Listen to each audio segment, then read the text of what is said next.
Everyone knows some things about the honeybee. Her industrious buzzing from flower to flower seeking nectar, the delicious product she makes from that nectar, and the potency of her last resort defense. Such things as are commonly known about the bee do not suggest a beehive as a good place for a lesson in mathematics. But here, as in all of nature, understanding what is happening involves mathematics. For mathematics is the language of science. This piece of honeycomb, a little over an ounce, represents over 20,000 bee miles for collection of nectar, the raw material, plus over 110,000 bee hours spent transforming the nectar into wax, to which must be added more than 18,000 bee hours for fashioning the wax into comb, according to a precise pattern. Since honeycomb is so expensive to construct, it's obvious that economy in the use of wax is very important to the welfare of the hive. Is there a geometric shape which is more economical to build than any other? We have made models in which each has the same volume and the same height. Which of these requires the least amount of material to build? That is, which has the smallest lateral surface area? Since the height is the same, the one with the shortest perimeter is the best. More sides mean less perimeter. Thinking of the cylinder as having an infinite number of sides shows that it uses the least material. But cylinders are only economical if they stand alone. Placed together, they leave large gaps between them. Since no walls can be shared, they are wasteful of both space and material. Wherever walls lie side by side, they can be shared by two cells. That is, one wall can do the work of two. Thus, octagons, in which 4 of 8 sides can be shared, save 25% on material. Triangles, by sharing all their sides, and squares, save 50% on material.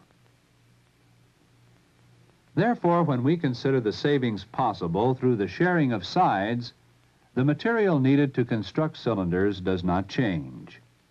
But the other figures require less material, for they share sides. Of all the figures, the hexagon uses the least material. This is the shape the bees use. This discovery of the economy of honeycomb was made over 16 centuries ago by an Alexandrian geometer, Pappus.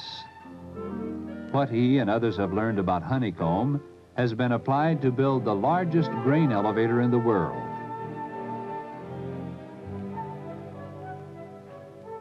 The hexagon provided the most economical, the strongest design. Such study of living things is today called bionics. Much effort is being expended to learn from a wide variety of creatures, and results are coming in.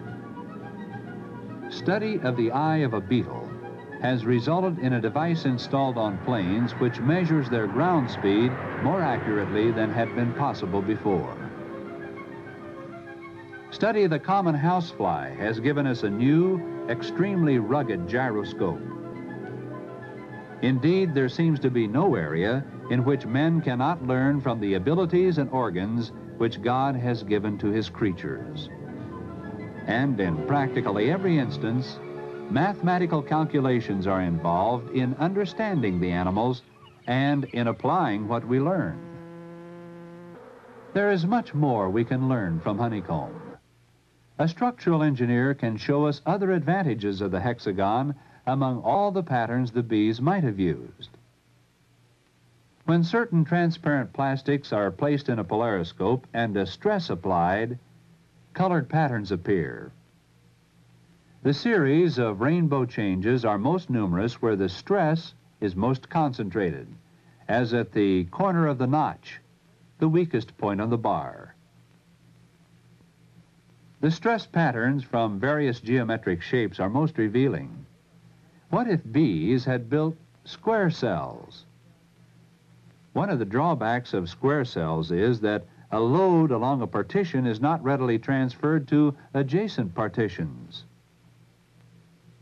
In triangular cells, a load at any point is distributed to several members. However, there is a major drawback. The horizontal members are loaded in compression. This is the wrong way to load a thin plate, which readily buckles. In hexagonal cells, however, the load is distributed as a tension. This makes maximum use of the strength of the thin wax walls. The pattern is so strong that less material is needed in the walls to support the load. Bees take advantage of this and make the walls of the cells less than 3/1000 of an inch thick, thinner than a sheet of paper. It's amazing, isn't it? Bees build honeycomb just as if they were graduates from the best schools of engineering, using the shape which is not only the most economical, but also the strongest. The understanding of the polariscope pattern by an engineer requires a great deal of mathematics. In fact, to go into a thorough study of the structure of honeycomb involves mathematics so complex as to require a computer.